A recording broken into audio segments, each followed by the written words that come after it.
masi kuna pangtok seriba press meet sigi wafum khara miyam na thamjage haukiba me gitang ahum degi ngasi fawa lamdom masida tangdu leita daba fibom amada lai aduna hairiba fibom si khar khara phagadra haina khalubudu dum henjal e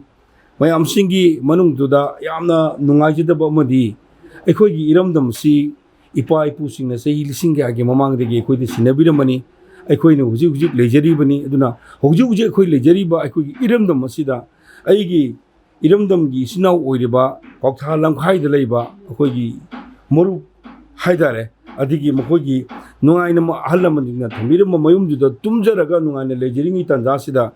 ꯃꯤꯇꯣꯞ Miyan ꯆꯥꯅꯤ ꯍꯥꯏꯅ ꯆꯤꯡꯅꯕ ꯑꯗꯨꯒꯨꯝꯕ ꯑꯩꯈꯣꯏꯅ ꯃꯤꯌꯥꯝꯅ ꯌꯥꯅꯗ꯭ꯔꯤꯕ ꯃꯅꯤꯄꯨꯔ ꯃꯤꯌꯥꯝꯅ ꯌꯥꯅꯗ꯭ꯔꯤꯕ ꯀꯥꯡꯕꯨꯁꯤꯅ ꯅꯨꯃꯤꯗꯥꯡꯗ ꯆꯪꯁꯤꯜꯂꯒ ꯅꯣꯡꯃꯩꯅ ꯀꯥꯞꯄꯒ ꯑꯃꯗꯤ ꯅꯣꯡꯃꯩꯅ ꯀꯥꯞꯄꯗ ꯅꯠꯇꯅ ꯊꯥꯡꯅ ꯑꯃꯨꯛ ꯌꯥꯟꯊꯠꯄꯤꯔꯝꯃꯒ ꯃꯤꯑꯣꯏ ꯑꯃꯒꯤ ꯄꯨꯟꯁꯤ ꯑꯩꯈꯣꯏ ꯂꯧꯈꯤꯕ ꯍꯥꯏꯕꯁꯦ ꯑꯩꯈꯣꯏꯒꯤ ꯄꯨꯋꯥꯔꯤꯗ ꯃꯁꯨꯃꯨꯛ ꯊꯃꯣꯏ ꯁꯣꯛꯄ ꯑꯩꯈꯣꯏ ꯂꯩꯈꯤꯗ꯭ꯔꯦ ꯑꯗꯨꯅ ꯑꯁꯤꯒꯨꯝꯕ ꯇꯥꯟꯖꯥ ꯑꯁꯤꯗ ꯌꯥꯝꯅ ꯍꯪꯅꯤꯡꯉꯤꯕ ꯋꯥꯍꯪꯗꯤ ꯑꯩꯈꯣꯏꯒꯤ ꯀꯔꯤꯒꯨꯝꯕ ꯖꯒꯥ ꯑꯦꯔꯤꯌꯥ ꯈꯔꯗ ꯑꯁꯥꯝ ꯔꯥꯏꯐꯜꯅ ꯑꯩꯈꯣꯏ ꯆꯪꯉꯛꯄ ꯌꯥꯗꯦ ꯍꯥꯏꯅ ꯊꯝꯃꯒ ꯂꯩꯔꯤꯕꯒꯤ ꯇꯥꯟꯖꯥꯗꯨꯗ ꯀꯝꯗꯧꯅ ꯆꯪꯍꯜꯂꯒ ꯀꯩꯗꯧꯕꯒꯤ ꯅꯣꯡꯃꯩ ꯀꯥꯞꯄꯤꯅꯣ ꯍꯥꯏꯕꯗꯨꯅꯤ ꯅꯣꯡꯃꯩ ꯀꯥꯞꯄꯒꯤ ꯑꯌꯥꯕ ꯄꯤꯔꯤꯗꯨ ꯀꯅꯥꯅꯣ ꯑꯁꯥꯝ ꯔꯥꯏꯐꯜꯅ ꯀꯩꯗꯧꯒꯤ ꯃꯐꯝꯗꯨꯗ ꯉꯥꯛꯑꯒ ꯂꯩꯔꯒ ꯀꯩꯗꯧꯒꯤ ꯆꯪꯍꯜꯂꯒ ꯅꯣꯡꯃꯩ ꯀꯥꯞꯍꯜꯂꯤꯅꯣ ꯍꯥꯏꯔꯤꯕ ꯖꯒꯥꯁꯤ ꯑꯩꯈꯣꯏꯒꯤ ꯏꯅꯛ ꯅꯛꯄ ꯖꯒꯥꯗꯅꯤ ꯍꯥꯏꯇꯥꯔꯦ ꯑꯩꯈꯣꯏꯒꯤ ꯀ꯭ꯋꯥꯛꯇꯥꯒꯤ ꯂꯝꯈꯥꯏꯗꯒꯤ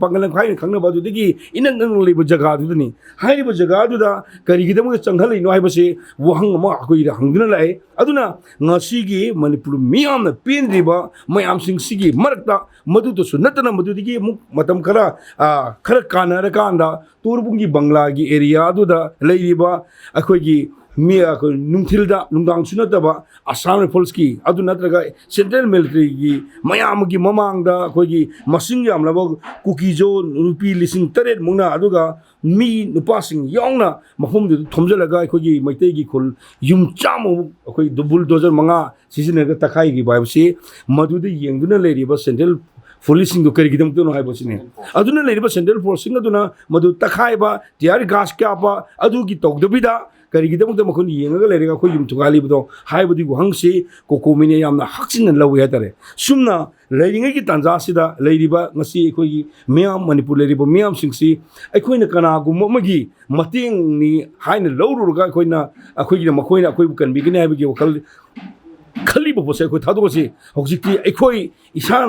ꯏꯁꯥꯕꯨ ꯉꯥꯛꯆꯅꯕ ꯅꯠꯇꯅ ꯑꯩꯈꯣꯏꯒꯤ ꯂꯝꯕꯤ ꯂꯩꯇ꯭ꯔꯦ ꯍꯥꯏꯕ ꯄꯣꯠꯁꯤ ꯃꯤꯌꯥꯝꯗ ꯊꯝꯖꯔꯤ ꯃꯔꯝꯗꯤ ꯃꯁꯤꯒꯤ ꯀꯔꯤꯒꯤꯅꯣ ꯍꯥꯏꯕ ꯃꯇꯝꯗ ꯍꯥꯟꯅ ꯍꯧꯈꯤꯕ ꯇꯥꯡ 28ꯗ ꯃꯅꯤꯄꯨꯔꯗ ꯂꯩꯔꯤꯕ ꯃꯤꯄꯨꯝ ꯈꯨꯗꯤꯡꯃꯛꯅ ꯆꯤꯡ ꯑꯃꯁꯨꯡ ꯇꯝꯗ ꯂꯩꯔꯤꯕ ꯇꯣꯉꯥꯟ ꯇꯣꯉꯥꯟꯕ ꯏꯊꯅꯤꯛ ꯒ꯭ꯔꯨꯞ ꯃꯌꯥꯝ ꯑꯃꯅ ꯄꯨꯟꯁꯤꯜꯂꯒ ꯃꯤ 9,000,000ꯒꯤ ꯃꯊꯛꯇ ꯆꯠꯈꯤꯕ ꯑꯗꯨꯒꯨꯝꯕ ꯈꯣꯡꯆꯠ ꯑꯃ ꯀꯔꯝꯕ ꯈꯣꯡꯆꯠ ꯃꯥꯁ ꯔꯦꯂꯤ ꯑꯒꯦꯟꯁ ꯗ ꯅꯥꯔꯀꯣ ꯇꯦꯔꯣꯔꯤꯖꯝ ꯍꯥꯏꯕ ꯑꯗꯨꯒꯤ ꯁꯦꯠꯈꯤꯕ ꯈꯣꯡꯆꯠ ꯑꯗꯨ ꯂꯣꯏꯔꯕ ꯃꯇꯨꯡꯗ ꯂꯧꯈꯤꯕ ꯋꯥꯔꯦꯞ ꯍꯥꯏꯔꯤꯕ ꯋꯥꯔꯦꯞꯁꯤꯡ ꯃꯔꯨꯑꯣꯏꯅ ꯑꯩ ꯄꯟꯖꯔꯕꯗ ꯂꯩꯔꯤꯕ ꯍꯧꯖꯤꯛ ꯍꯧꯖꯤꯛ ꯂꯩꯔꯤꯕ ꯃꯅꯤꯄꯨꯔꯗ ꯂꯩꯔꯤꯕ ꯏꯁꯨꯁꯦ ꯃꯅꯤꯄꯨꯔꯗ ꯂꯩꯔꯤꯕ ꯀꯟꯐ꯭ꯂꯤꯛ ꯑꯁꯦ ꯅꯥꯔꯀꯣ ꯇꯦꯔꯣꯔꯤꯖꯝꯅ ꯊꯣꯛꯍꯟꯕꯅꯤ ꯑꯗꯨꯅ ꯍꯥꯏꯔꯤꯕ ꯅꯥꯔꯀꯣ ꯇꯦꯔꯣꯔꯤꯖꯝꯁꯤꯡꯁꯦ ꯃꯔꯨ ꯊꯪꯅ ꯃꯨꯠꯊꯠꯀꯅꯤ ꯍꯥꯏꯕ ꯋꯥꯐꯝ ꯑꯃ ꯌꯥꯎꯕ ꯑꯗꯨꯒ ꯂꯣꯏꯅꯅ ꯃꯅꯤꯄꯨꯔꯗ ꯇꯣꯉꯥꯟꯕ ꯑꯦꯗꯃꯤꯅꯤꯁꯇ꯭ꯔꯦꯁꯟ ꯑꯃ ꯊꯝꯕ ꯌꯥꯔꯣꯏ ꯍꯥꯏꯕ ꯋꯥꯐꯝ ꯑꯃ ꯌꯥꯎꯕ ꯑꯗꯨꯒ ꯃꯅꯤꯄꯨꯔꯗ ꯂꯩꯔꯤꯕ NRC ꯍꯧꯖꯤꯛ ꯂꯩꯔꯤꯕ ꯃꯤꯇꯣꯞ ꯃꯌꯥꯝꯁꯤꯡꯁꯤ ꯈꯟꯗꯣꯛꯅꯅꯕꯒꯤꯗꯃꯛꯇ NRC ꯑꯞꯗꯦꯠ ꯇꯧꯒꯗꯕꯅꯤ ꯍꯥꯏꯕ ꯋꯥꯐꯝ ꯈꯔꯁꯤ ꯌꯥꯎꯕ ꯑꯩꯈꯣꯏꯒꯤ ꯋꯥꯔꯦꯞ ꯑꯗꯣ ꯑꯩꯈꯣꯏꯒꯤ ꯇꯥꯡ 5 ꯐꯥꯎꯕꯒꯤ ꯃꯅꯨꯡꯗ ꯑꯩꯈꯣꯏꯒꯤ ꯃꯅꯤꯄꯨꯔ ꯂꯩꯉꯥꯛꯅ ꯑꯅꯧꯕ ꯑꯦꯁꯦꯝꯕ꯭ꯂꯤ ꯑꯃ ꯐꯝꯂꯦ ꯍꯥꯏꯔꯒ ꯂꯦꯖꯤꯁꯂꯦꯇꯤꯚ ꯑꯦꯁꯦꯝꯕ꯭ꯂꯤ ꯐꯝꯃꯒ ꯃꯗꯨ ꯋꯥꯔꯦꯞ ꯂꯧꯒꯗꯕꯅꯤ ꯍꯥꯏꯕ ꯋꯥꯐꯝꯗꯨ ꯃꯅꯤꯄꯨꯔꯒꯤ ꯃꯤꯌꯥꯝꯅ ꯋꯥꯔꯦꯞ ꯂꯧꯈꯤꯕꯅꯤ ꯍꯥꯏꯔꯤꯕ ꯋꯥꯔꯦꯞ ꯑꯗꯨ ꯇꯥꯡ 5ꯗꯨ ꯑꯩꯈꯣꯏ ꯉꯔꯥꯡ ꯑꯣꯏꯊꯣꯛꯈ꯭ꯔꯦ ꯑꯗꯨ ꯇꯥꯡ 5ꯁꯤꯗ ꯑꯩꯈꯣꯏ ꯐꯝꯈꯤꯗ꯭ꯔꯦ ꯑꯗꯨꯅ ꯐꯝꯈꯤꯗꯕꯁꯤꯗ ꯃꯔꯨꯑꯣꯏꯅ ꯑꯩꯈꯣꯏꯒꯤ ꯃꯁꯤꯒꯤ ꯋꯥꯔꯦꯞꯁꯤ